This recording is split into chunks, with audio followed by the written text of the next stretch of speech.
Do you suppose that God has any interest in spending eternity with a bunch of losers? Do you? Now, that may be a strange thing to say in a way, but I want to show you what I mean. If you'll take your Bible, which is, after all, a Bible study, and turn back to Revelation, the 2nd chapter. Revelation, chapter 2, verse 1. Unto the angel of the church at Ephesus write, These things saith he that holds the 7 stars in his right hand, and who walks in the midst of the golden candlesticks. This is Jesus Christ talking. And in the process of giving these 7 letters to the 7 churches, now many of us are already familiar with them. We've studied them for other reasons. We're not going to be going into prophecy at all today, but there's something in these letters that I want you to notice that is easy to overlook. In this first letter to the church at Ephesus, right at the very end of it, in verse 7, he said, "It has hear what the Spirit says to the churches. To him that overcomes will I give to eat of the tree of life, which is in the midst of the paradise of God." Now, I've been around the church a long time, and I have heard sermons and sermonettes about overcoming. You got to be an overcomer. You've got to overcome. And then people will get their concordance out, and they'll run down this long list of scriptures about overcoming. Now, I don't know about you, but I finally got to a place where my eyes kind of glazed over because sermons on that line were so predictable. And yet, when you come to this verse, it is there, isn't it? And it does say, to him that overcomes. Now, what does that tell you? Does that say anything to you? What conditions have to obtain for a person to overcome anything? Got to have an obstacle? Have to have an adversary? Have to have an adverse situation, perhaps? In other words, there is something going on wherein there is some level of struggle involved, right? It is not automatic. It's not something you slip into. It's not something you drift into. It is something where you actually are in conflict and you are required to, using this word, overcome it. Now, overcome is a word we all understand. It's a word that has a great deal of meaning to it. But on the other hand, I don't know that it's a word we use a great deal. In fact, I wonder if this verse were being written now, in our century, at our time, would it be put quite the same way? I'll tell you what I want you to think about it today, because this is basically what it is saying. Try this translation on for size. He that has an ear to hear, let him hear what the Spirit says to the churches. To the winner will I give to eat of the tree of life, which is in the midst of the paradise of God. Because that is precisely what it means. To the winner. Now just cast your eye on down the page to verse 11. He that has an ear, let him hear what the Spirit says to the churches. The winner will not be hurt of the second death. The losers will be. The winners will not. Cast your eye further down the page, verse 17. He that has an ear, let him hear what the Spirit says to the churches. To the winner will I give to eat of the hidden manna. I'll give the winner a white stone, and in the stone a new name written, which no man knows, saving he that receives it. It's not the losers now who are going to get that white stone with a new name. It's the winners that are going to get it. Cast your eye further down the page to verse 26. He that wins and keeps my words to the end, to him will I give power over the nations. The winner will rule with a rod of iron. Like the vessels of a potter shall it be broken to shivers, even as I received of my Father. And I will give him the morning star. Who? The winners. Not the losers, the winners. Now, I think it's important for us to understand this. He goes on, chapter 3, the same idea is still presented. In verse 6 verse 5. He that overcomes, that is the winner, the same shall be clothed in white raiment, and I will not blot his name out of the book of life. but I will confess his name before my Father and before the angels. He that has an ear, let him hear what the Spirit says to the churches. The Philadelphia church. You make your way on down to the end of that one, which is verse 12. Who is it that God is going to make a pillar in the temple of his God? The winners. The winner will be made a pillar in the temple of my God. He shall go no more out. I will write upon him the name of my God, the name of the city of my God, which is New Jerusalem, which comes down out of heaven from my God, and I will write upon him my new name. Who? The losers? No. The winners.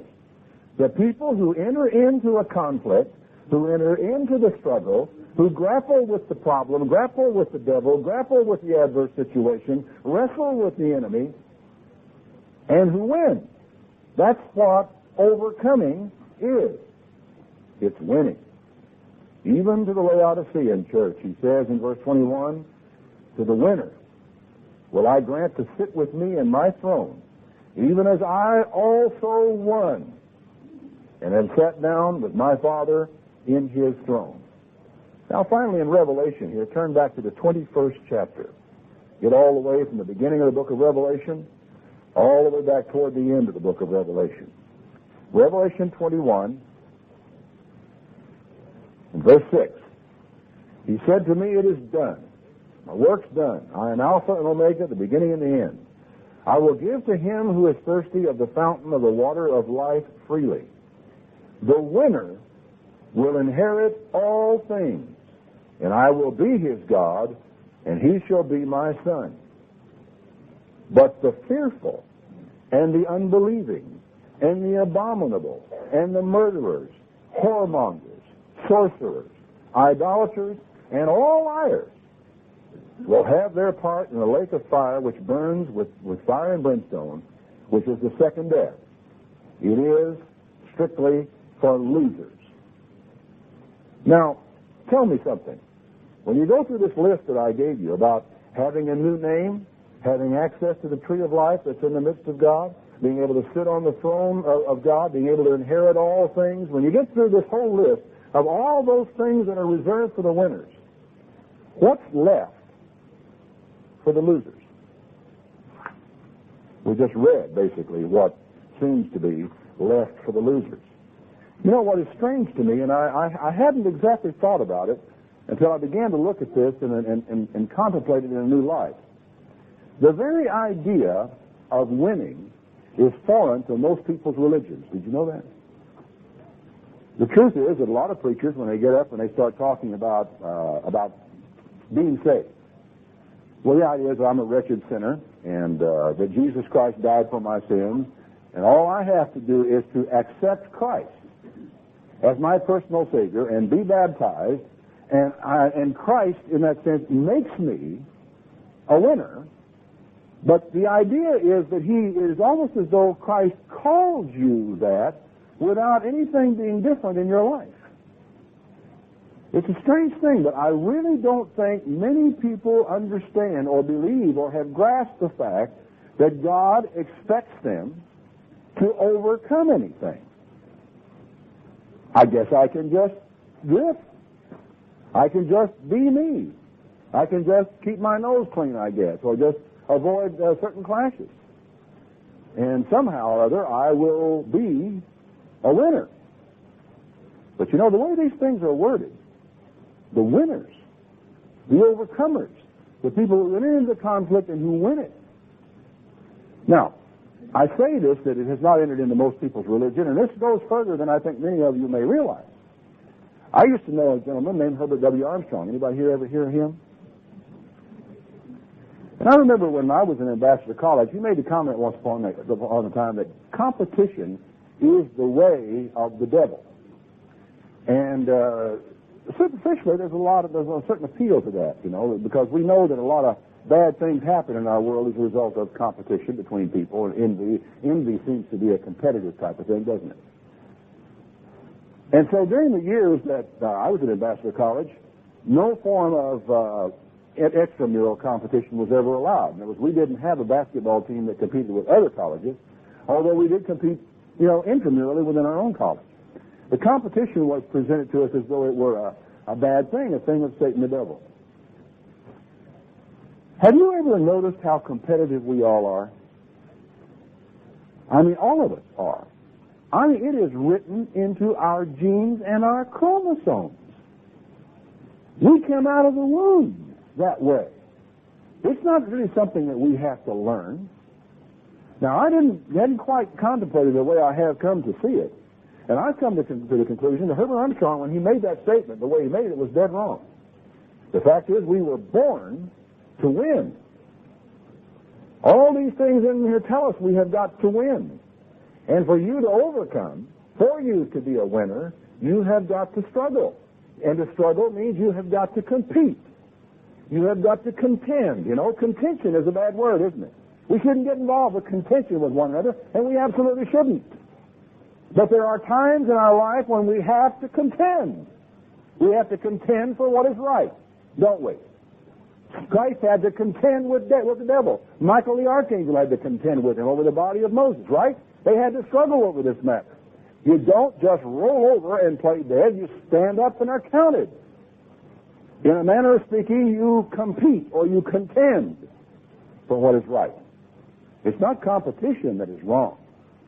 It is some of the human attitudes that get involved with competition that sometimes make things go wrong. But the fact of the matter is, we were born to win. We were born to compete. God made us that way, and it is not the way of the devil. I want you to tell me what you think of a biblical incident. Come back to Genesis, the 32nd chapter. I think you're going to know or be familiar with the passage of Scripture in question.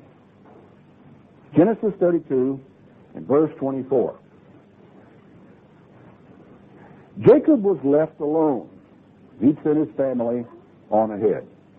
And there wrestled a man with him to the breaking of the day. This was an all-night wrestling match. And when he saw that he did not prevail against him, that is the man he was wrestling with, he touched the hollow of his thigh, and the hollow of Jacob's thigh was out of joint as he continued to wrestle with him. He actually, pulled his leg out of joint, I guess. I don't know if it was miraculously done or if it was done in a wrestling hold, but his leg was clean out of joint. He said, "Let me go, for the day breaks." He said, "I will not let you go except you bless me." And he said to him, that is the man wrestling with Jacob, "What's your name?" And Jacob said, "My name is Jacob." And he said, "Your name is not going to be Jacob anymore, but Israel," which means a prince of God. "For you, as a prince, you have power with God and with men, and have won." That's what the word prevail means, You have power with God and with men, and you have won. Won what? Listen to what he says. Jacob said, "Tell me your name." He said, "Why are you asking my name?" And he blessed him there. Jacob called the name of the place Peniel, for, quote, "I have seen God face to face, and my life is preserved." As he passed over Peniel, the sun rose upon him, and he had a limp because of his thigh. Now, I want you to tell me, what do you think about that? Who was it? Well, he says it was God. God? Wrestled with a man all night long? How could that possibly be? Let me tell you what I think happened. I think God, the one that you and I know as Jesus Christ, the one that Abraham had interacted and had, to dinner with him and went out and fixed food for him and prepared for him, that one who appeared like a man when he appeared to him, appeared to Jacob. And I think he took upon himself a handicap. You understand what a sports handicap is, don't you? A golfer will, if he's a real good golfer, has to add so many strokes to his score, called a handicap, to compete with golfers who are not as good as he is. He takes a handicap. You get jockeys who are going to ride in the race. They're supposed to be the same weight. So if you're a very light jockey, they give you a handicap. They put certain bars of metal in your saddlebags so that you're weighted out to be the same as the other jockeys are. It brings everybody on a level so they can compete. It's the whole idea of putting race drivers in identical cars so that the mechanical element is removed, and so it's man to man. It's the best man will win, not the best machine. Or even the best team. It's the best driver that we want to know about. I believe that Jesus, that is the man, the angel, God, handicapped himself. So he brought himself right to the level of Jacob physically. And he wrestled with him. Now, why in the world would he do a thing like that? I can think of some possibilities. Do you think of any? Why do you think he did it? Do you think it's possible he did it for the fun of it? No? You don't think God has fun? You don't think God enjoys interaction with people? I think he may well have. You know, young men glory in their strength. And they like a test of strength. They like to get together and wrestle. Wrestling's better in this sense than boxing because you don't really hurt anybody with wrestling. The whole idea is the control of the other person, to get him off balance, to put him on the floor, to put his shoulders to the mat and hold him there for a count of 3. You don't do any physical harm. In boxing, you may very well. Wrestling is a good physical test of strength. And young men, I've seen them lots of times. You get around college men in a dormitory or what have you, you won't be there very long before you'll find 2 of them wrestling over something and on the floor with one of them having the other in the hole. They love it. It's a test of strength. Leg wrestling, arm wrestling, you name it. If God can enjoy sitting down and having dinner with Abraham, it doesn't surprise me that he might decide he wanted to wrestle all night with Jacob and put a handicap on himself. All right, I'm no stronger than you are. Well, let's have at it. Now, I have very little doubt that he had other things in mind, too. What else do you think he might have had in mind? Anybody want to make a suggestion? I think he wanted to find out how much staying power Jacob had. You really going to stick with this thing, or are you not going to stick with it? He wanted to find out how mentally strong he was, how emotionally strong he was. And while at any point in time he could have ended the battle, at any point in time he could have put him down, at any time he could have broken him in 2, but he didn't. He kept his handicap. They wrestled all night long, and what I love about the story is Jacob won.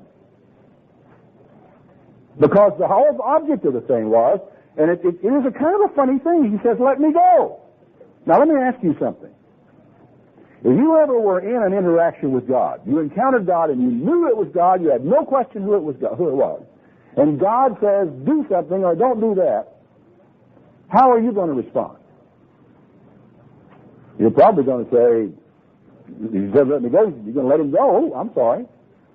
But God, and there's every reason to believe that Jacob knew who he had the headlock on, said, let me go. He said, no way.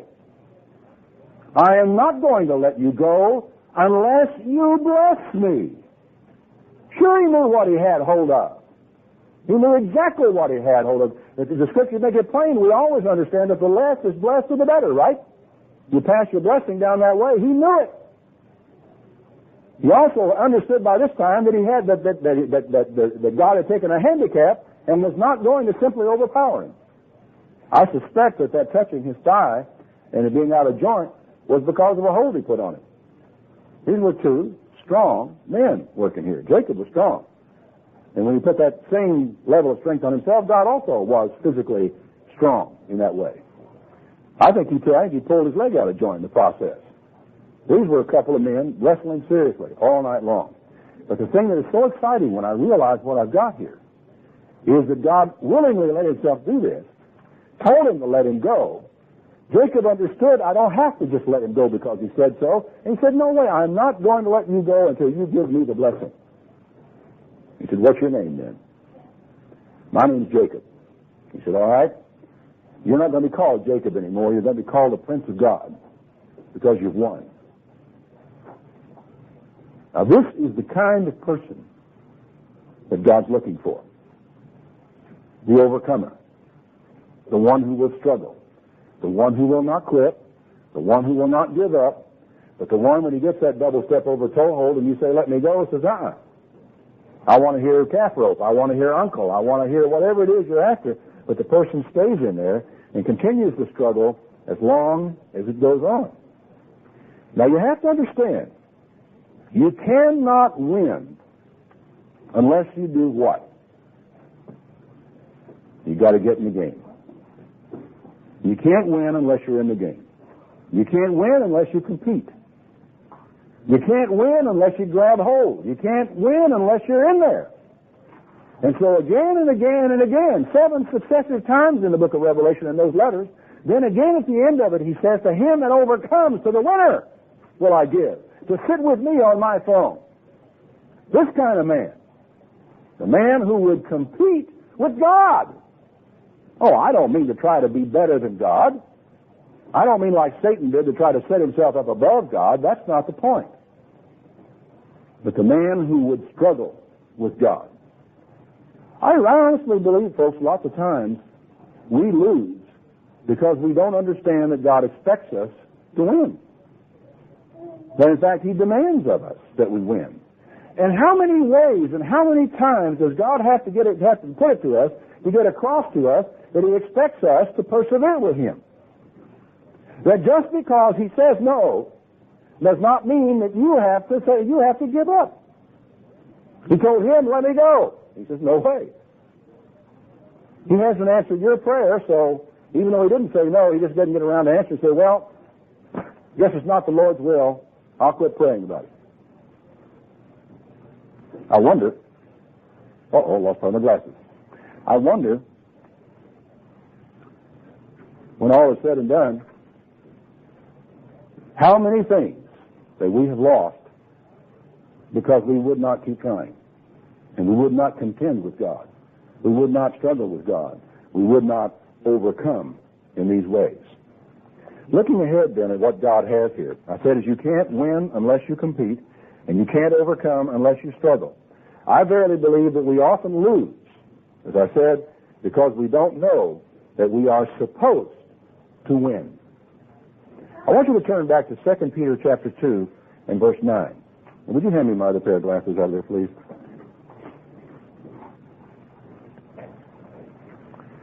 2 Peter chapter 2 and verse 9.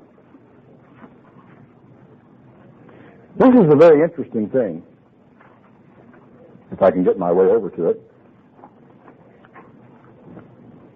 It says, the Lord knows how to deliver the godly out of temptation and to reserve the unjust unto the day of judgment to be punished.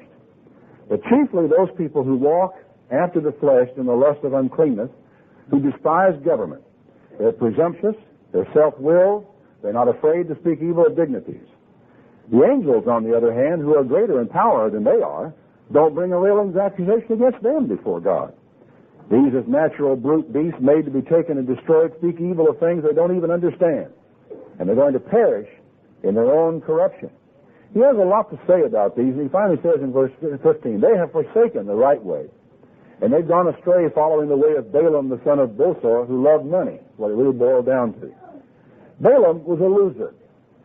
Balaam was a man who really knew what God expected of him, because God essentially, whenever Balak had sent these messengers down to him, said, I want to pay you some money, I'm going to pay you a king's ransom, but I want you to come up here and curse these people, these Israelites, for me.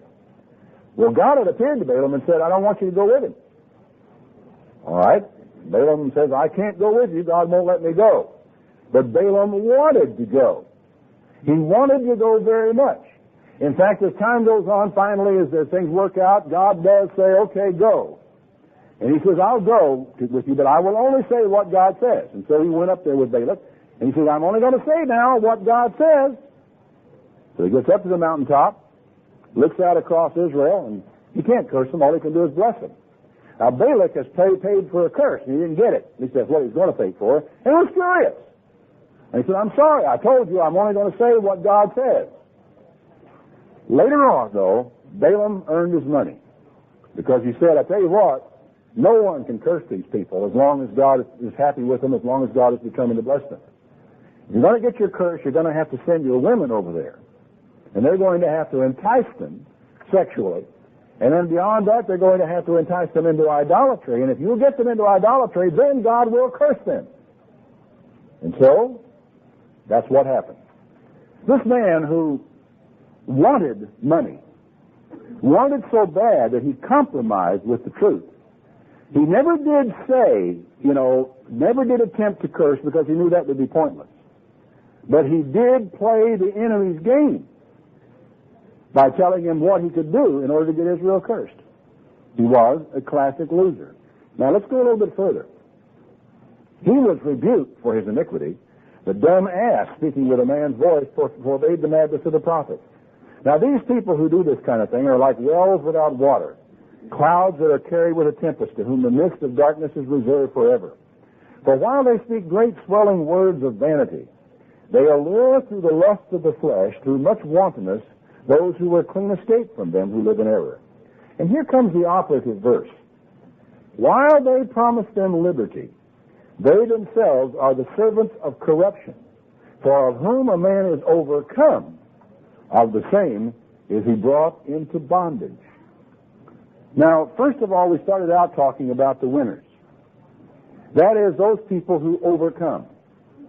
Now we're going to turn it back around and say, okay, if by overcoming you are a winner, what are you if you are overcome? But a loser. Now you begin to look at this more and more, you can clearly understand. When I asked the question in the beginning, does God have any interest in surrounding himself for all eternity with a bunch of losers? No. He doesn't want people who can be overcome, but people who overcome. He wants winners to be around him. I want you also to turn back with me to the 4th chapter of Matthew. Matthew chapter 4.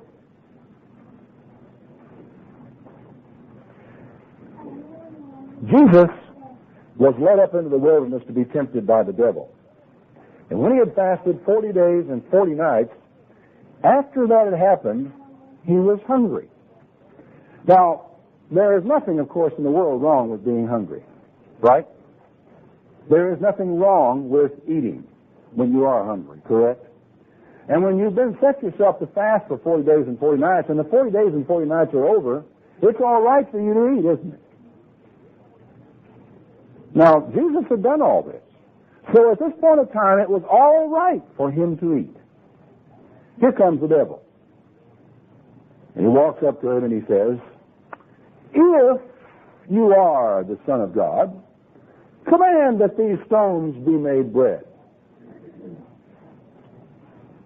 Now, at this point in time, Jesus could easily have said, what do you mean if I'm the Son of God? Of course I'm the Son of God. Be bread. Made himself some bread and eaten, and I suppose would have done nothing wrong. Would have done nothing wrong. Why then didn't he? Well, have you ever been in a situation to where you were just ready to do something, and someone comes along and tells you to do it, and then you decide you're not going to do it because they told you to? Oh, yeah. Oh, yeah. I see kids nodding their heads on that. No, they know it. Yeah. You mean, your mother and dad have known that all along, but it's nice to see people own up to it. Do you suppose it's possible that Jesus might have done exactly the same thing? Sure. Because it is written into human beings, and he was one, to compete. We don't like to be told what to do. We don't like people shoving us around. We don't like people. Now, what Satan did at this point was to throw out a challenge. Now, a challenge we all understand. And a challenge we are able to pick up. And in actual fact, we're supposed to. When the devil comes along and throws a challenge on you, you're actually supposed to pick it up, not let it lie there. Jesus said, it is written, man shall not live by bread alone, but by every word that proceeds out of the mouth of God shall man live. He responded to him with the written word, with the Bible. Satan comes along and says, I see. We are going to discuss here what is written. He took him up to the pinnacle of the temple, a very high point. He says, now, cast yourself down because it is written. We're going to compete at the level of quoting the Bible, right? He will catch you up. His angels will, lest you ever dash your foot against a stone. Do it. Go for it. Jump. And Jesus said, it is written, You shall not tempt the Lord your God. He grabbed them and said, let's go. And they went up to a high mountain, and way up high. He looks out across the world and he shows them all the kingdoms of all the world. And he says, look, I'll give you all this if you'll just bow down and worship me and acknowledge that I've won. And Jesus said, it is written, you shall worship the Lord your God, and him only will you serve. And it tells us in the account that the devil left him. And angels came and ministered to him. He won. It's just as simple as that. There was one of the most incredible contests ever to go on at a spiritual level in the history of man, perhaps the most. And Jesus could have lost. He could have given in. What would have constituted losing in this case? Do you have any idea?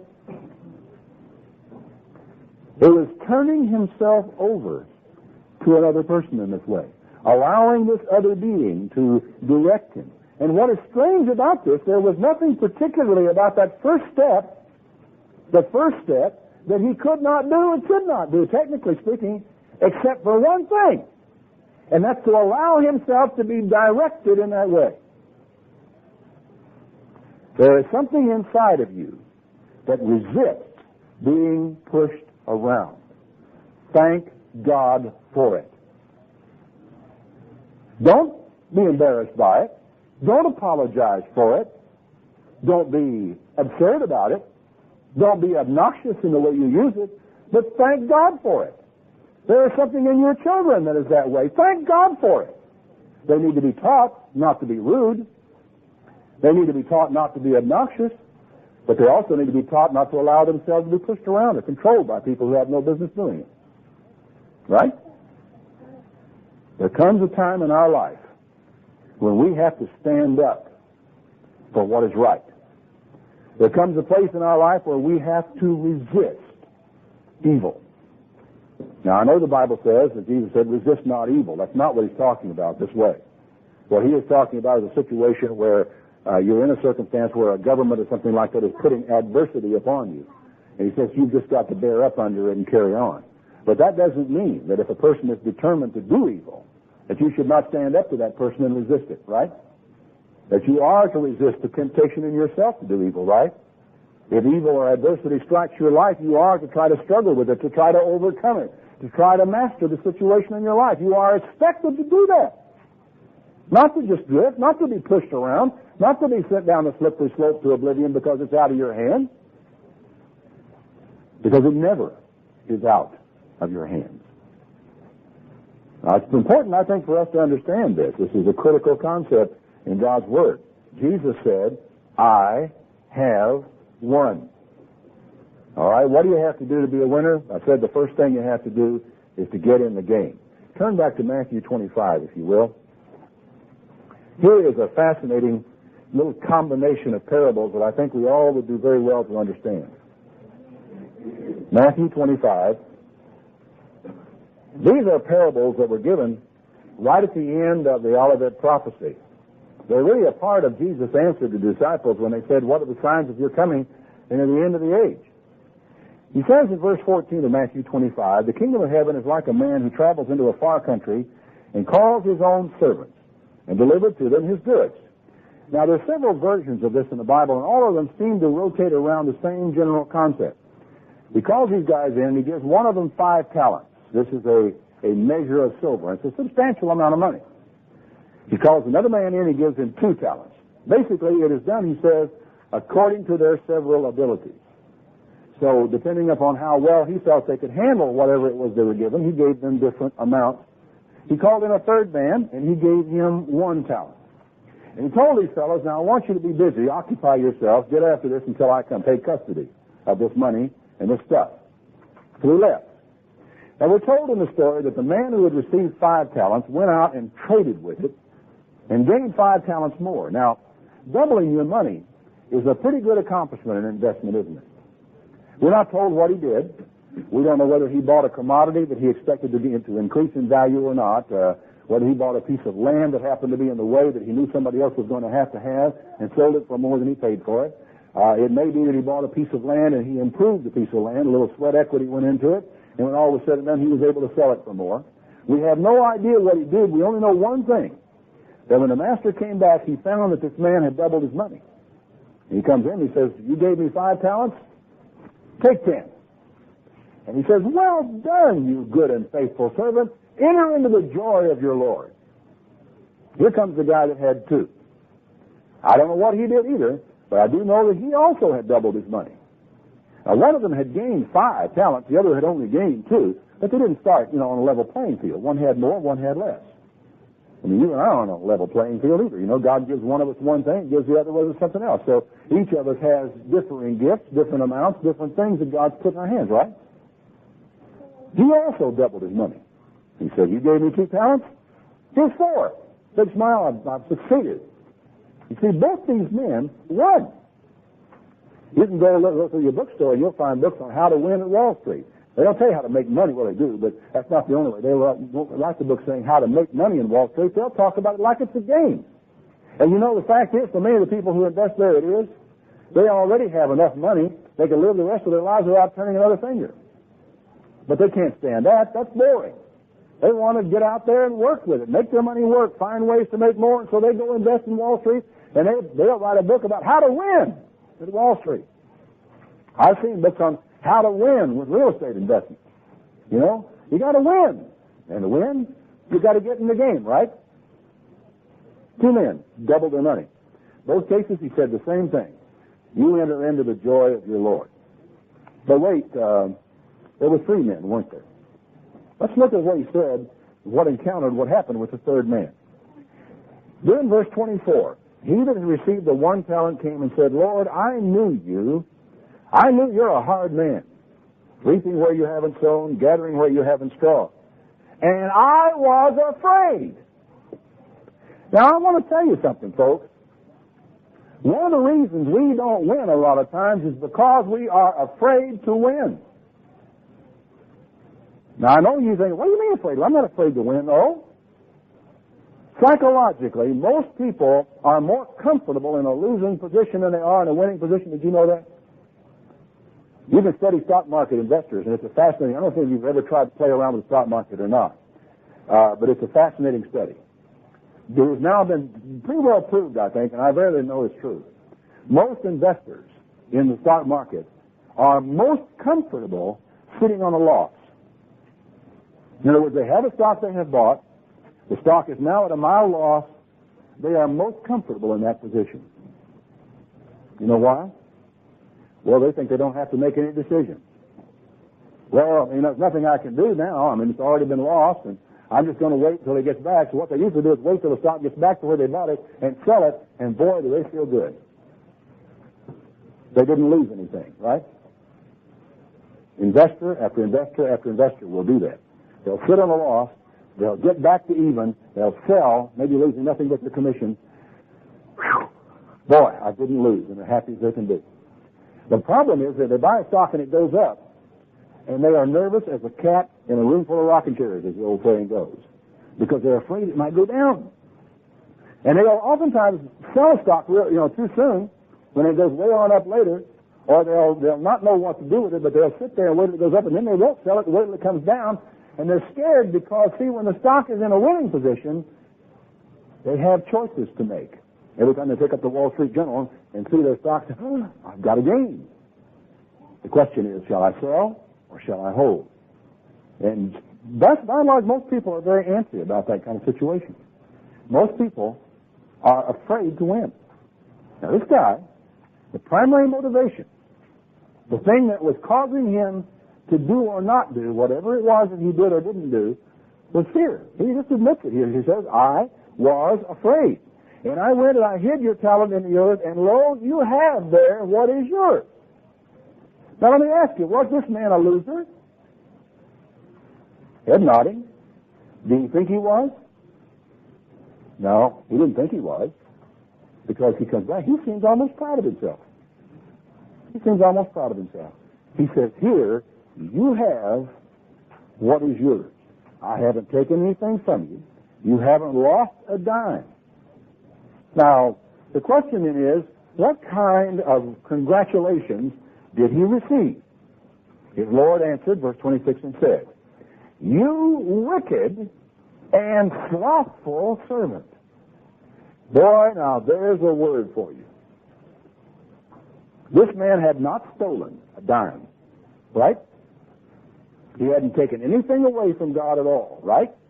Oh, we'll consider the time value of money on another occasion. He said he was wicked, and why was he wicked? Because he was lazy. Because he was slothful.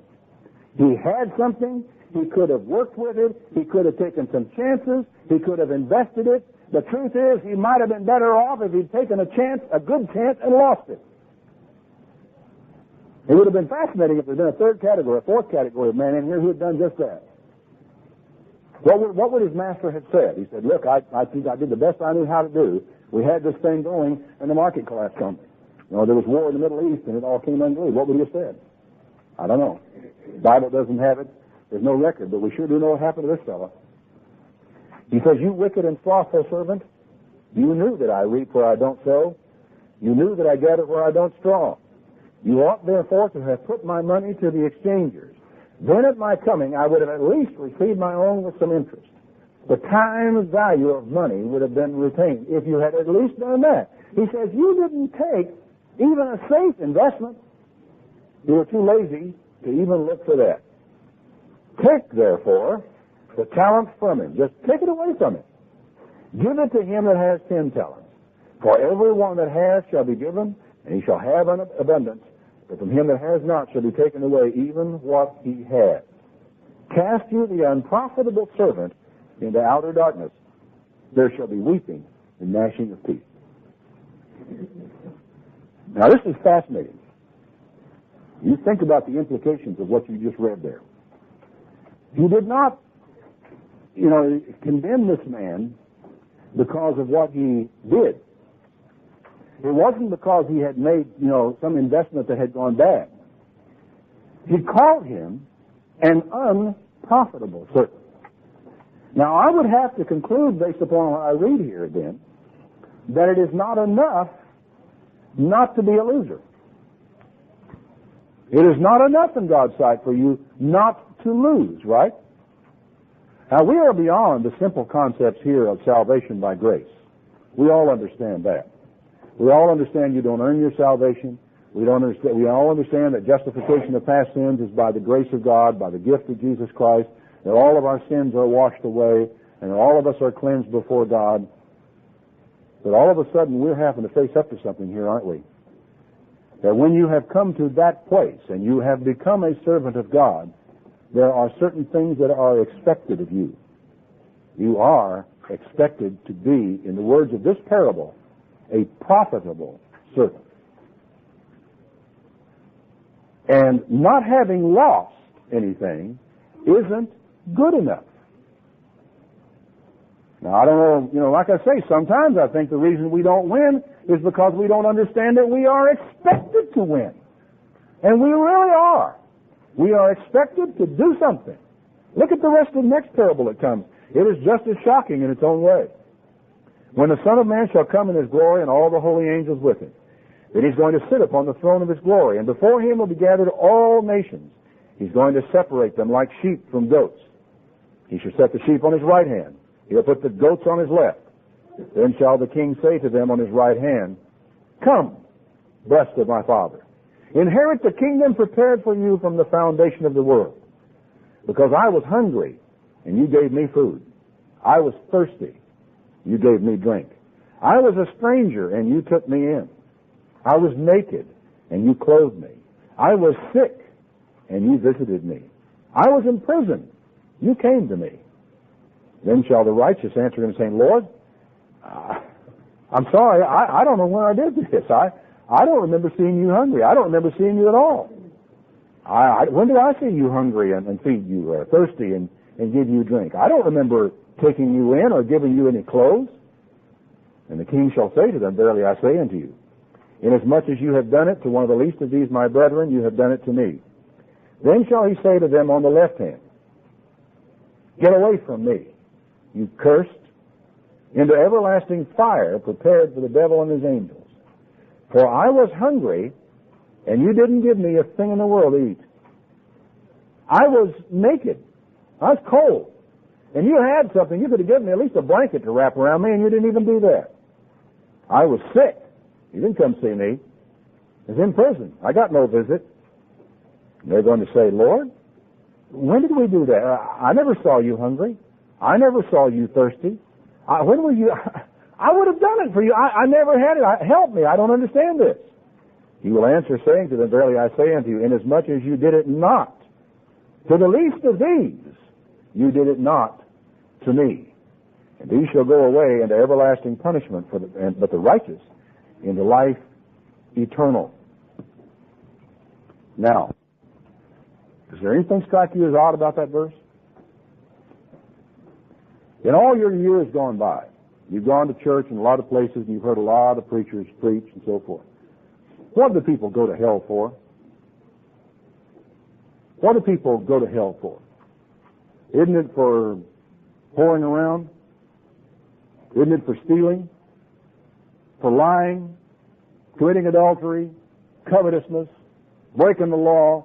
Doing bad things? Don't you hear sermons about how that when the time comes in the great day of judgment, and here you'll be, and all the bad things that you've done in your life will be shown on the screen and so forth, and you'll have to answer for them, and cahoon go all the sinners down into hellfire? You realize what that verse said? It said that you wind up going into fire, everlasting fire prepared for the devil and his angels, whatever that means. Not because of what you did, but because of what you didn't do. Now I submit to you, God has no intention of spending eternity with a bunch of losers, with people who don't do things. It's not good enough just to keep your nose clean. It's not good enough to just come back with the same talent God gave you. I'm sorry, it's not good enough. He expects more than that of you. And why not, for crying out loud? After all, when you consider the fact that you and I were sinners, that you and I deserved to die, that you and I deserved everything that was laid upon the shoulders, the back, and the head, and the body of Jesus Christ. And He took all of our sins upon Himself, right? He took our sins upon Him. He died in our place. He bore our sicknesses, our pains, our diseases to the stake. And He died there in our place. Do we owe Him nothing?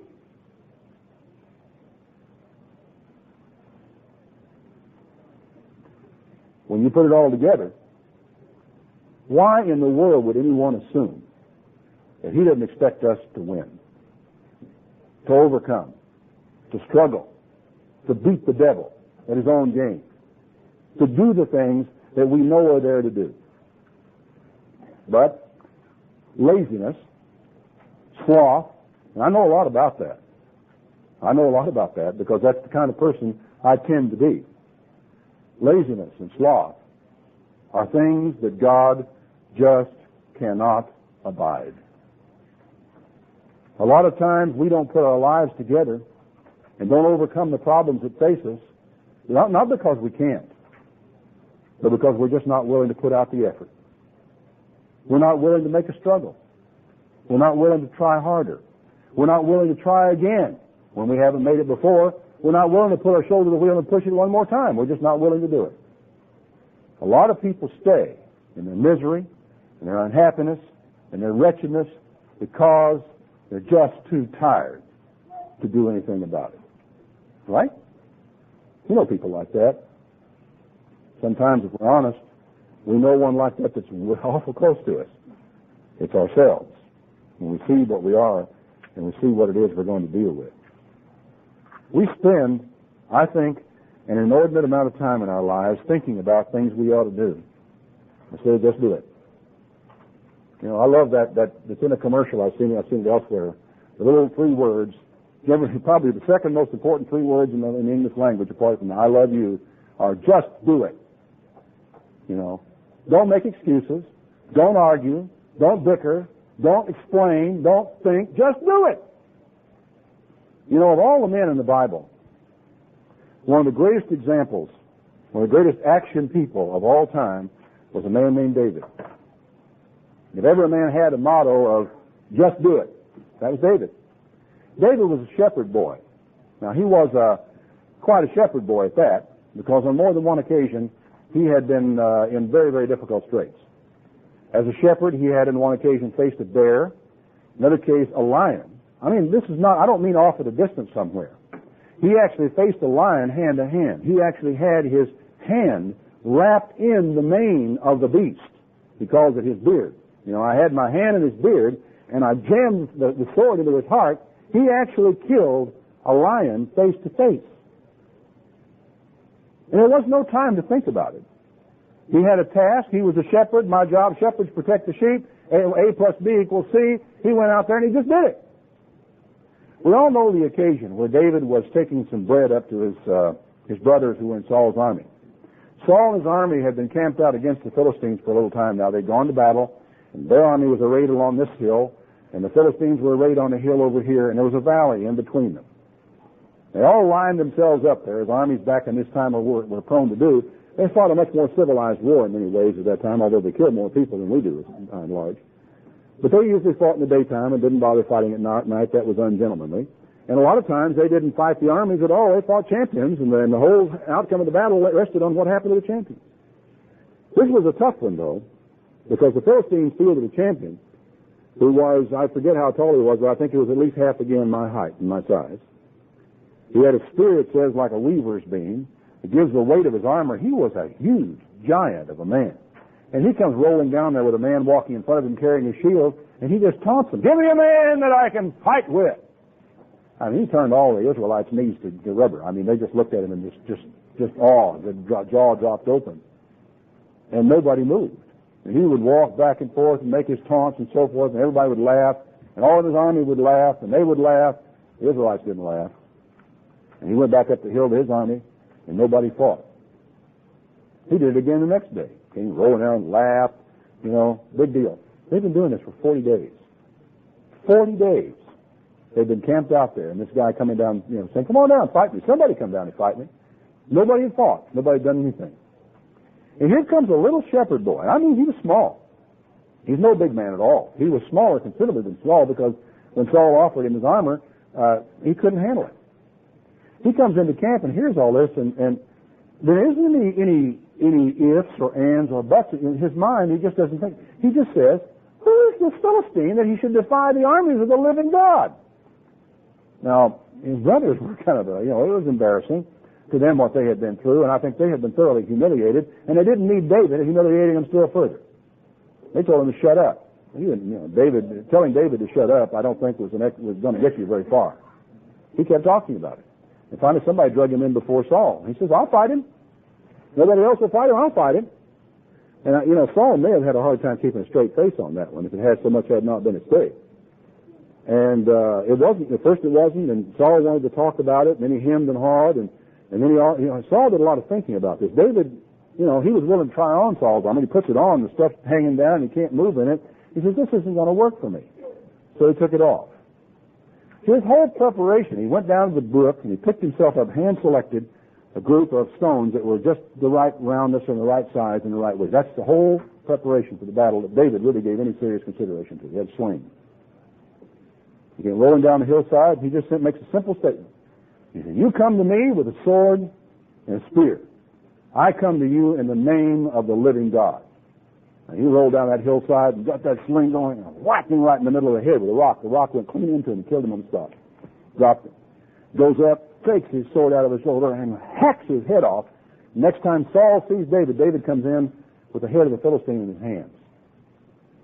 He's a man of action. He won. He was a winner.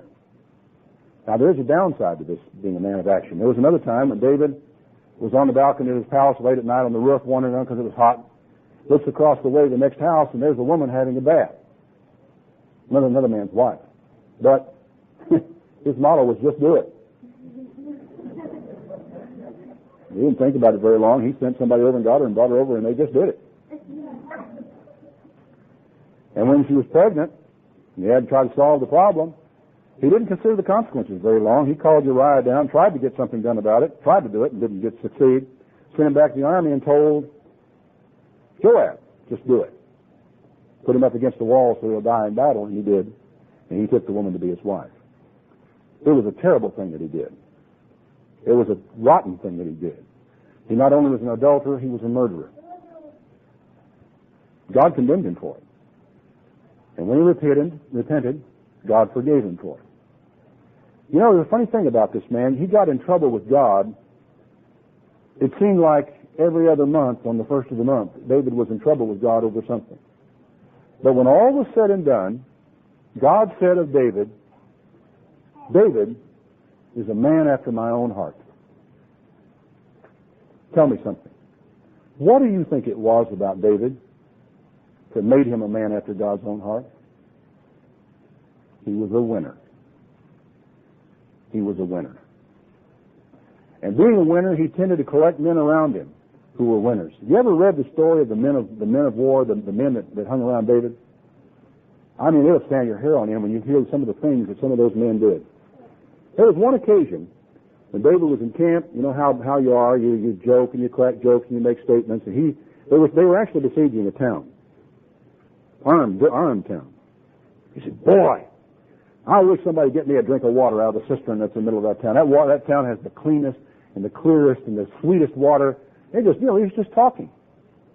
Two of his men heard that conversation. They looked at each other and said, "Well, and it was no doubt, not a question. So their motto was, same as David's, just do it. You want some water? Let's get it." They went and went to an armed garrison of men. 2 men among 300, 400, 500 men. They fought their way in. They got the water, and they fought their way back out. Those were men, folks. And their motto was, just do it. Those were men that wore their clothes out from the inside. They were tough. They brought him the water, and to show you the kind of man he was, he took it. He said, this water was brought to me at the risk of the blood of my men. And he poured it out on the ground right there in their sight. He admired what they had done, but he didn't want to encourage foolhardy behavior among his men. Man, he was a leader. He was a leader. He was a strong man. He was a courageous man. But above all, he was a man whose motto was, just do it. When the time comes that something has to be done, just do it.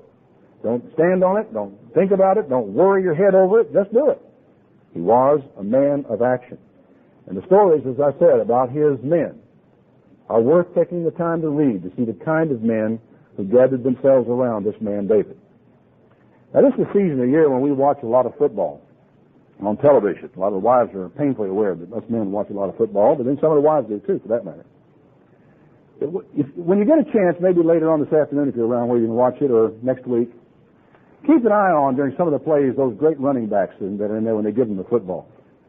When they put that ball under their arm, and they tuck it in there, and they put their head down, and they start going into that line. Watch those men as they do what they do. They are oftentimes hit early on. I'm afraid if men the size of the men that are playing out there hit me, whether I wanted to or whether I didn't want to, and I really would want to, I would go to the ground quickly, as fast as I could before anybody got a chance to hit me again. It'd be like running into the side of the car. Watch them. They will be hit, and as long as their feet are in touch with the ground, as long as they are able to obtain any kind of leverage, their legs are driving like pistons. You will sometimes see those good running backs with about 5 men hanging on. Now, these are not small men. These are men I'm a small man among those men. With men my size and bigger hanging all over them, sometimes 4 and 5 of them, they will carry that mob of men another 2 or 3 yards before they finally hit the ground.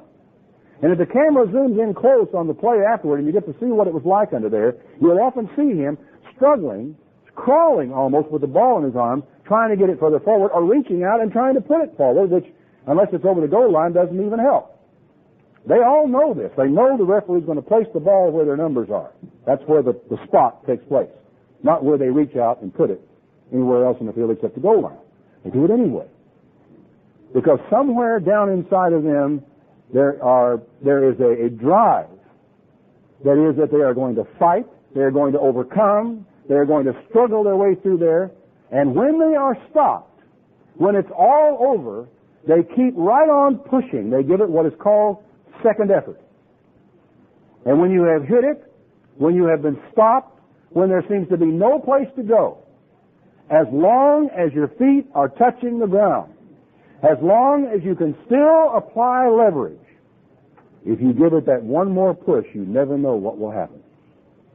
I wish, you see it happen every so often in the football game. If this big guy will go pounding into the line, And you won't even see him. He's buried under all these bodies that are in there, but they haven't got him down. His knees may have buckled. He may be struggling with all these bodies on his shoulder, but all of a sudden, because he gives it that last surge, he breaks out. And because everybody has come in on the pack, he breaks out. He oftentimes will break through the remaining men and go all the way. Do you have any idea how many times, of course you can't have any idea. You have no way of knowing.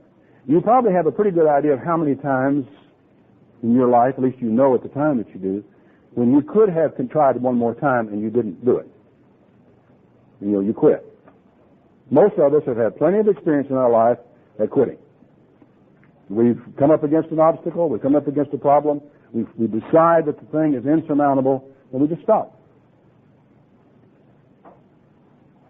I wonder how many times we have stopped when one more push would have broken us through.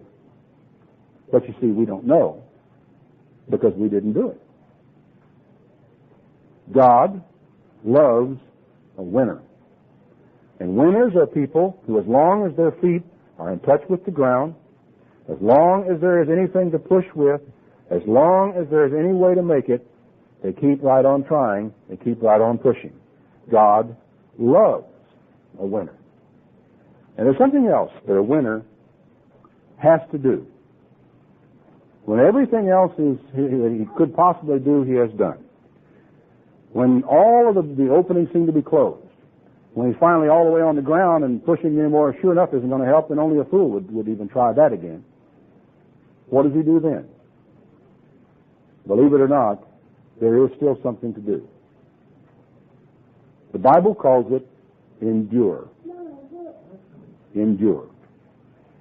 And we're not talking, when we talk about enduring, about a passive act. We're not talking about, just sort of sitting here and letting things happen to you. Enduring is a positive thing.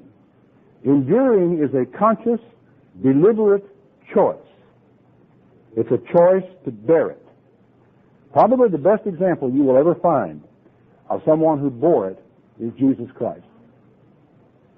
Jesus, when they brought him out of Pontius Pilate's palace, when they'd whipped him and put the crown of thorns on him and submitted him to everything he'd been through, which he had endured, he came to a place where they had the cross that he was going to bear the stake, and it says they compelled him to bear his own cross. Now, he could have, at that point of time, have refused. He was weak. He might not have been able to carry it. In fact, he wasn't able to carry it the whole way. He stumbled finally and fell, and they got another man to carry it the rest of the way for him, didn't they? He could have said, she's going to kill me here. I'm not carrying that thing. But he didn't. He actually got under it, put his shoulder under it, and lifted it, and carried it. There is this thing that Jesus says to each and every one of you, that if you're going to be my disciple, he says, you have got to take up your cross and follow me. In other words, you have got to make a deliberate, conscious decision to endure, to last, to stay, to stick. Because when all else is said and done, when all the overcoming has been done, when all the struggling is all over, there is still one thing left that a winner will always do. He'll tie a knot in the end of the rope, and he'll get a grip on it, and he'll hang on. And when those people who are trying to break him, and those people who are trying to bring him down are doing their worst, he is not sitting there looking out the window or looking at the floor or looking like a hangdog with his tail between his legs. He's looking them right in the eye. And you can say so much with your eyes. You can hurt me, you can wound me, and you can kill me. But I am a servant of God, and I'm going to bear it. I'm not going to quit. God has no interest in spending eternity with a bunch of losers. And that's not what we are. We're winners. He expects us to win. So in the words of Newt Rockney, let's go out there and let's win. Thanks for coming, all you folks. It's been a great, great joy having a chance to visit with you, and we'll hope that we get a chance to do it again.